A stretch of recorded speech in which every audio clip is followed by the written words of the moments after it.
Hello? Hello everybody.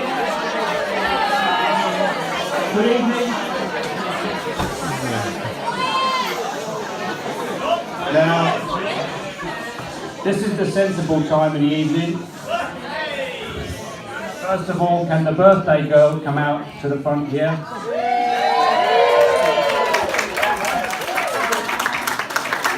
That'll do.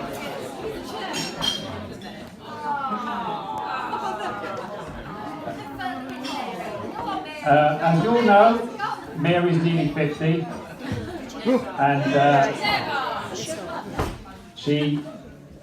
her birthday is the 2nd of January, but as all the years have gone past, everyone's worn out by the 2nd of January, and it's always a bit, she never feels the energy herself to go out after all the Christmas do, so she decided to have a birthday early. Anyway, there's a few words about Mary. Most of you will know some of these stories, and a few of you will know almost all of them. Anyway.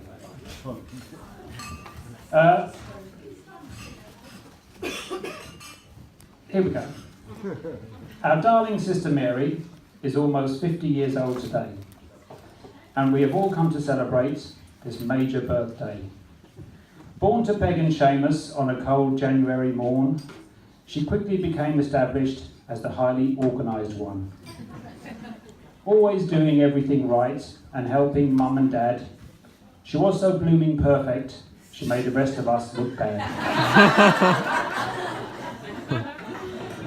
When she was only 5 years old, off to school she went, down to St Mary's Primary in Gillingham in Kent, where she always did her very best and worked as hard as she could. She was all the teachers' favourite. It would make you sick, it would.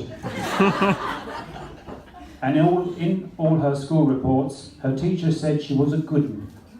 And Mrs. Shadrack even referred to her as her little puddin'. She did, she said that about her.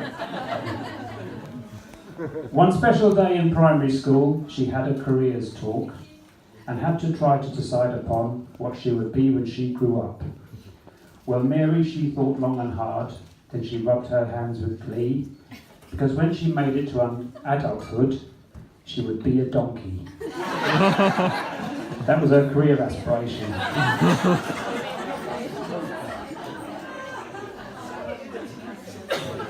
Mary had a thing about shoes and wouldn't wear any from Clark's. Mum bought her some from that shop once, but when Mary saw them, there were sparks.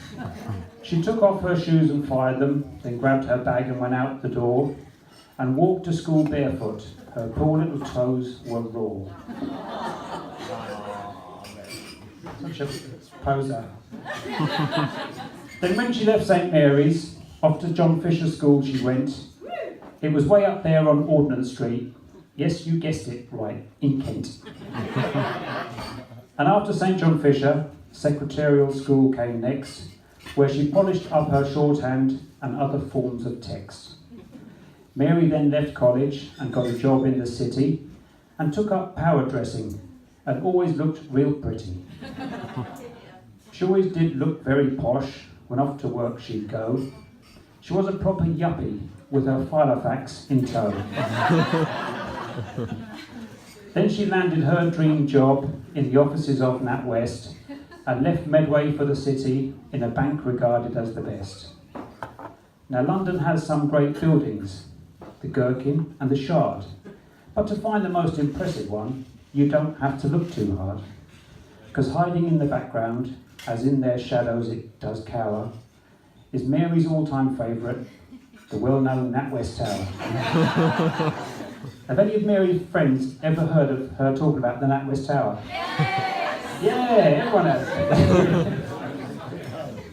In case you haven't seen it, just ask Mary sometime tonight, and she will very most definitely begin to put you right. Kevin, her brother, bought her a lovely umbrella and a scarf for round her throat, but Mary took one look at them and thought they were a joke. She wasn't going to wear them, all her friends would laugh and jeer, so Kevin gave them to a close friend for their Christmas present that year. Kev bought the trendiest Burberry gear for her on the train up to London. She didn't like it. And when she would get home from work, she'd put on her trendy trainers. Then she'd do her exercise video for ages and bloody ages. And when she'd be on her stepper, we'd all be going mad because we wanted to watch Tom and Jerry before the news came on for Dad. Then when she'd finished training, she'd eat a bowl of Brussels sprouts, topped off with some curry sauce, and then she'd blow some gases out. Then she'd put her headphones on so as not to hear us moan about how we'd missed our cartoons because she'd exercised too long. Then we'd try to wind her up to try and get revenge, but then she'd just slip off to bed at precisely 5 to 10. She was never short of boyfriends, but they never seemed to suit because they'd buy her a lovely present and then they'd get the boot. Mary used to like peach schnapps and used to swig it down in style until it all caught up with her and she had to lay down for a while. It was Tracy's 40th party and all was going great, except Mary ended up in bed around 20 minutes past 8. Then her and Steve got married and they settled in their own place and had 3 lovely children, Vincent, James and Grace. Mary is a perfect sister. There's nothing she wouldn't do. She's patient, kind and thoughtful and always there for you. She has a special quality of knowing what to say to make you feel just at your ease and really make your day. We've had a lovely evening. It's been a fantastic night with Mary Hopper's buffet and Porrick on the mic. Mary girl, we love you. You're perfect in every way. So we'll raise our glass and wish you a very happy birthday. Happy birthday, Mary.